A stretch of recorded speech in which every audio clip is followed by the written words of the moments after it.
Imagine speaking English with such fluidity. It feels like a natural extension of yourself. No more stumbling, no more hesitation, just clear, confident communication. What if I told you there are simple, actionable techniques that can unlock this potential within you? Stick around, because we're about to unfreeze your English, speaking for good. And picture this. You're in a conversation, you know the English words, but your mind just goes blank. That awkward pause, that frustrating silence. Sound familiar? You're definitely not alone. In today's episode, we're going to help you break through that block and speak English more confidently and naturally than ever before. This is the Speak English podcast, and we're here to help you transform your speaking skills with strategies that actually work. If you want to feel more confident, think faster, and speak without overthinking every word, you're in the right place. So make sure to subscribe, because we've got powerful techniques to help you unfreeze your English, speak with flow, and finally feel natural when you speak. Ready? Let's get started. One of the most common reasons people freeze when speaking English is because they're afraid of making mistakes. That fear creates pressure in the moment, which makes your brain overthink every single word. Instead of speaking naturally, you start to hesitate, and that hesitation leads to silence. And sometimes it's not even about grammar or vocabulary. It's about confidence. You might know the right words, but your mind suddenly doubts if it's correct or if you'll sound strange. That moment of doubt can completely block your ability to speak freely and naturally. Another big reason is translating from your native language. If you're always trying to find the perfect English version of what you would say in your own language, it slows you down. Your brain gets stuck between two languages, and that delay can freeze your conversation. Many learners also experience perfection paralysis. They believe they must speak perfect English to sound good. But that mindset creates so much pressure that you can't even start. Real fluency isn't about perfection. It's about being able to express yourself, even if it's not perfect. Let's not forget the impact of past experiences. Maybe you once spoke English, and someone laughed, corrected you harshly, or ignored you. Those moments stick in your memory and create fear. Over time, that fear can grow into a mental block that makes you avoid speaking altogether. And then there's performance anxiety. That nervous feeling when you're about to speak in front of others. Your heart races, your mind goes blank, and suddenly even simple sentences feel impossible to say.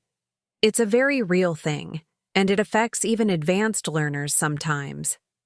Some people also struggle because they try to control the whole sentence before they even start speaking. That kind of over-planning puts too much load on your working memory. It's like trying to hold a paragraph in your head all at once. Of course, you're going to freeze. Another common issue is lack of real speaking practice. If you're only studying with books or apps, your brain isn't used to forming sentences in real time. So when it's time to speak, your mind hesitates because it hasn't developed that quick response muscle yet. And let's be honest, self-judgment plays a huge role. You might be too critical of how you sound, your accent, your grammar. When you're constantly judging yourself, it's hard to speak with freedom. You feel stuck in your own head instead of focusing on communication. That's why the first step to unfreezing your English is understanding what's blocking you. When you know the real reasons behind your hesitation, you can start to change the way you think, the way you practice, and the way you speak. And that's what we're going to do together today.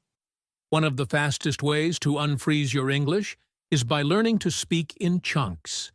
Instead of building a sentence word by word, you use ready-made blocks of language that go together naturally. Native speakers do this all the time. They don't think about grammar while talking. They just use patterns they've heard 1,000 times. Exactly. When you say things like, I'm just calling to, or let me think about it, you're using chunks. You're not building from zero. These phrases come out smoothly because they're already stored in your brain as full expressions. And the more chunks you know, the faster and more natural you'll sound. Think of chunks as your personal speaking toolkit. If you have a few strong tools, you can handle many situations. For example, instead of thinking, I want to go to the store, you just say, I want to go to the store. It flows, it's quick, and it helps you stay relaxed while speaking. And the great thing is, chunking reduces mental stress. When you speak word by word, your brain works hard to choose each one. But with chunks, it's like playing music you've already memorized. You don't have to think, you just perform. That makes your English smoother and your confidence stronger. One common myth is that chunks are only for beginners. Not true. Even advanced speakers benefit from mastering natural expressions. It's how you move from just being correct to sounding fluent. Chunks add rhythm and emotion to your speech, and they help you avoid sounding robotic. Here's another powerful point. Chunks help you respond faster. Let's say someone asks, do you want to join us? If you've practiced the chunk, sure, I'd love to. It comes out instantly. No thinking, no delay. You're training your brain to react, not to translate. And that's fluency in action. The key is repetition. The more you hear and say these chunks, the deeper they sink into your memory. So listen to conversations, repeat out loud, shadow native speakers, and use these expressions in your own daily routine. That's how chunks become automatic in your speech. And don't worry if it feels strange at first. It's like learning dance steps. At the beginning, it's mechanical. But with practice, the movements become part of you. The same happens with English chunks. You repeat them until they become natural, and then they become part of how you express yourself. So instead of thinking, how do I say this correctly in English? Ask yourself, what chunk do I already know that fits here? That small mental shift can make a big difference. It takes the pressure off and helps you speak more naturally, without getting stuck or second-guessing. We'll share some powerful chunks later in this episode. But for now, remember this. Fluency isn't built by translating every word. It's built by speaking in patterns. Learn those patterns, practice them often, and you'll start to feel your English flowing with more ease and confidence. One of the most powerful ways to improve your fluency and unfreeze your English is by building simple daily speaking routines. Just like brushing your teeth or making your bed, speaking English for a few minutes each day can become a habit that strengthens your confidence and unlocks your natural ability to express yourself. And these routines don't have to be complicated. You can start by talking about your day, what you did, what you're going to do, how you feel. For example, today I woke up early, made some coffee, and went for a walk. This kind of consistent self-talk trains your brain to form sentences faster and with less hesitation. The key is consistency over perfection. You don't need to sound amazing every time. You just need to show up. When you speak a little every day, you're sending your brain the message. English is part of my life. That message creates mental familiarity, which leads to fluency. I always tell my students, don't wait for the perfect moment to practice. Use the time you already have. While you're cooking, walking, or even taking a shower, talk to yourself in English. Describe what you're doing or what you're thinking. These tiny routines add up and build your speaking muscle over time. Another great idea is to set specific routines for different times of the day. For example, in the morning you can say what your plan is. At night, You can talk about what happened during the day. This structure helps your brain get used to speaking English without pressure, just like a natural conversation with yourself.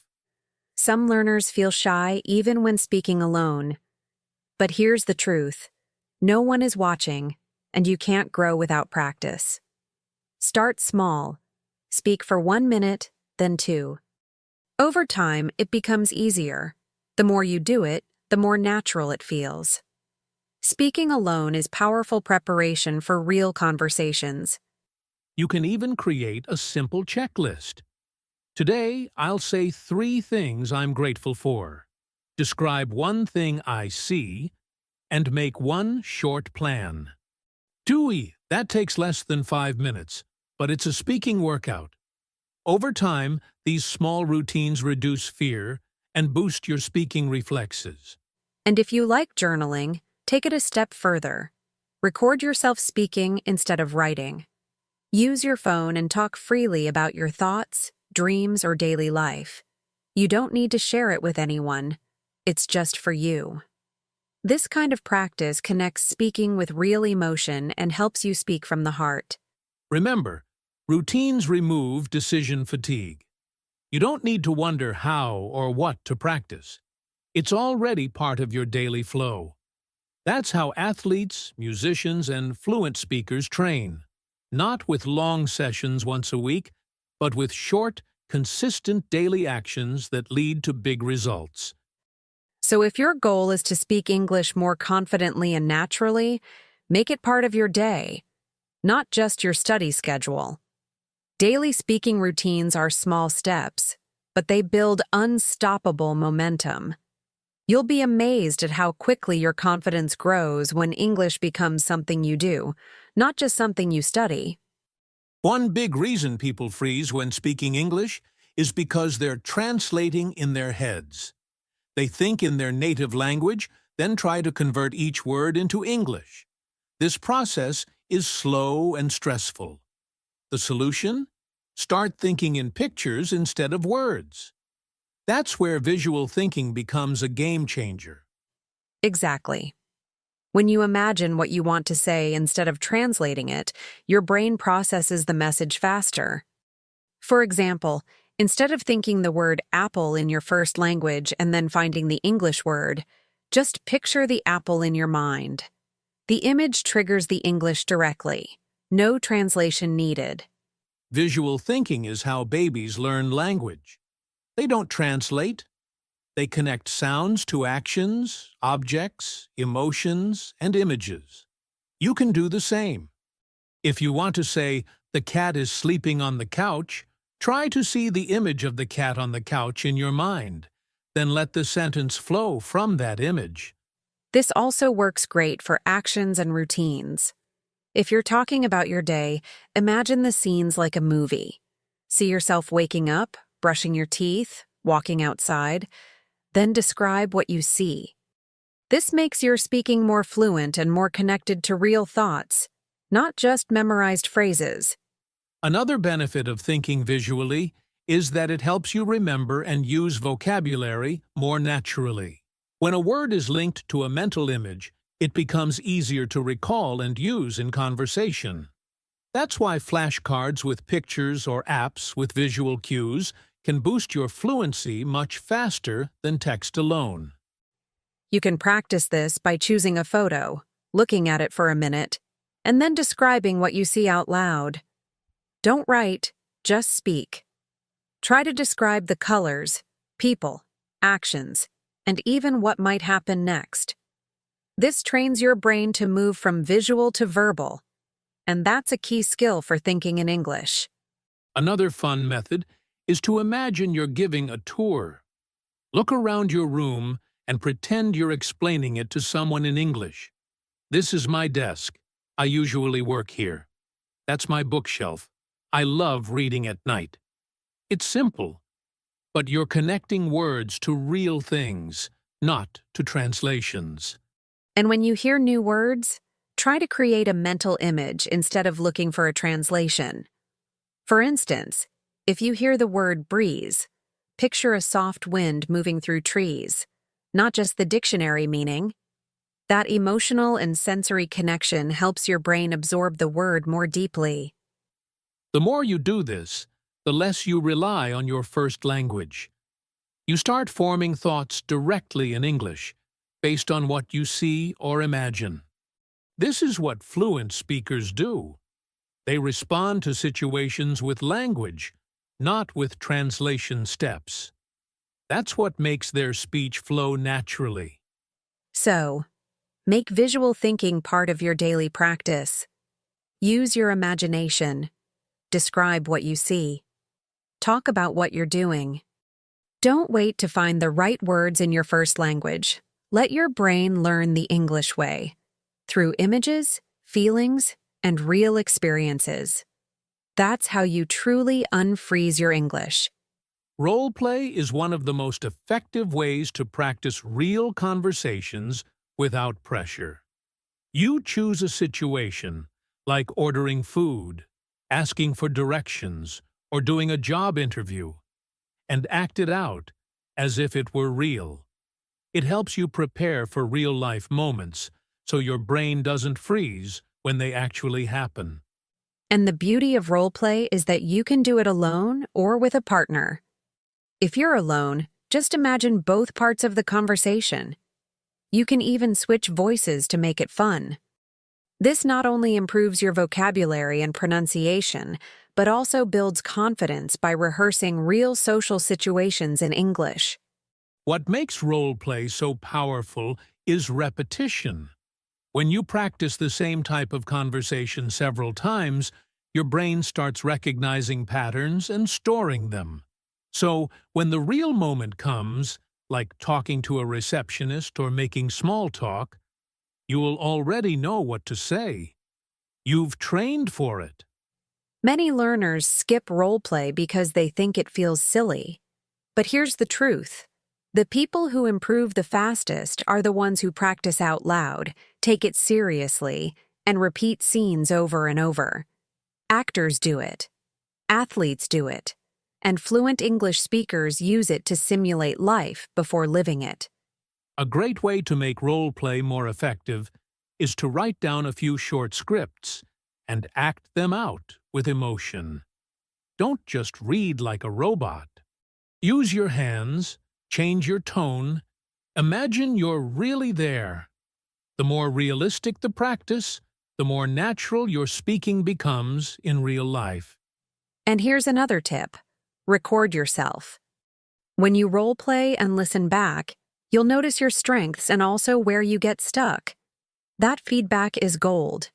You can adjust, repeat, and improve. It's like coaching yourself, and it creates rapid progress, especially if you do it regularly. You can also use role play to prepare for moments that usually make you nervous. Let's say you always freeze when someone asks, "What do you do?" Practice that. Say your answer 10 different ways. Try to be casual, confident, and flexible. The more you rehearse, the less anxiety you'll feel. And don't forget, variety matters. Practice different roles. Be the customer, the receptionist, the tourist, the friend. Each role gives you new vocabulary and new situations to handle. It keeps your learning dynamic and makes you more adaptable in real conversations. Think of role play like a dress rehearsal for life.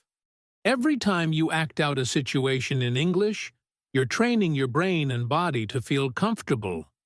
You'll be more relaxed, more fluent, and more prepared, because you've already lived that conversation many times before. So if you want to unfreeze your English and speak more confidently, make role play part of your practice routine. Be creative, be expressive, and most importantly, don't be afraid to sound silly. Because every role you play brings you one step closer to real fluency. One thing we don't talk about enough in language learning is the power of breathing. When you're nervous or stressed, your breathing becomes shallow, and that sends a signal to your brain that something's wrong. This creates even more anxiety, and that's often what causes you to freeze during a conversation. Exactly. Many learners think the problem is their vocabulary or grammar, but sometimes it's just their breathing. When you take a slow, deep breath before speaking, you send your brain a message. I'm safe. I've got this. That simple moment of calm can unlock your voice and help you speak with more ease. Another powerful habit is learning to pause. Fluent speakers don't rush. They take their time, breathe, and use pauses to sound natural. When you give yourself permission to pause, even for 1 or 2 seconds, you reduce pressure, gain clarity, and give your brain the space it needs to think clearly. And here's the secret. Pausing doesn't make you look weak. It makes you look confident. In fact, native speakers pause all the time. They say things like, well, let me see, or I'm not sure. These pauses are part of natural rhythm. They give your words power and allow you to stay in control. If you always rush to speak, your mind panics. But when you slow down, even just a little, everything changes. You start to hear yourself, you gain control over your voice, and you stop chasing the perfect sentence. Slowing down brings confidence, and confidence leads to fluency. Practicing breathing and pausing is simple but powerful. Before starting a conversation, take one deep breath in and one long breath out. During the conversation, don't be afraid to stop and think. You're not in a race, you're communicating. And communication needs space, not speed. A great way to train this is by reading out loud with intentional pauses. Choose a short paragraph, read it slowly, and breathe at natural breaks. Focus on rhythm and calmness. This teaches your body to stay relaxed while speaking, a skill that makes a big difference in real conversations. And if you feel nervous during a real conversation, try grounding yourself by focusing on your breath. Notice how your feet feel on the ground. Feel the air entering and leaving your body. These simple techniques calm your nervous system and keep you present while speaking. Fluency isn't just about knowing the words. It's about how you deliver them. When your voice feels steady, your breathing is calm, and your pace is controlled, people listen differently. You sound more clear, more confident, and more human. That's the kind of fluency that makes a real impact. So don't underestimate the power of breath and pause. They may seem small, but they can completely transform how you feel and sound in English. Slow down, breathe, take your time, and you'll see that your words come more easily, more naturally, and with a lot more confidence. We've shared 5 powerful techniques to help you unfreeze your English: chunking, daily speaking routines, visual thinking, role play, and breathing with pauses. Now it's your turn. Don't just listen. Put these into action. That's how real transformation happens. So here's your challenge. For the next 7 days, choose one technique each day and practice it for at least 5 minutes. Talk to yourself in chunks. Describe your day using images, act out a short role play, or just breathe and speak slowly. Tiny steps create big changes. And remember, fluency doesn't happen by magic. It's built through practice, patience, and a little bit of courage every day. You don't have to speak perfectly. You just have to speak. Let go of fear. Embrace the process. And speak like the English speaker you're becoming. If you found today's episode helpful, don't forget to follow or subscribe so you don't miss the next one. We're here to guide you, challenge you, and cheer for your progress every step of the way. And if you want more speaking exercises, check the links in the description. And most of all, believe this: your English voice is already inside you. It just needs the right tools to come out. Use what you've learned today to unlock that voice and speak with confidence, clarity, and flow. You've got this. Thanks for joining us today. Keep practicing, keep showing up, and never stop believing in your ability to grow. We'll see you in the next episode of the Speak English podcast. Until then, take a breath and speak.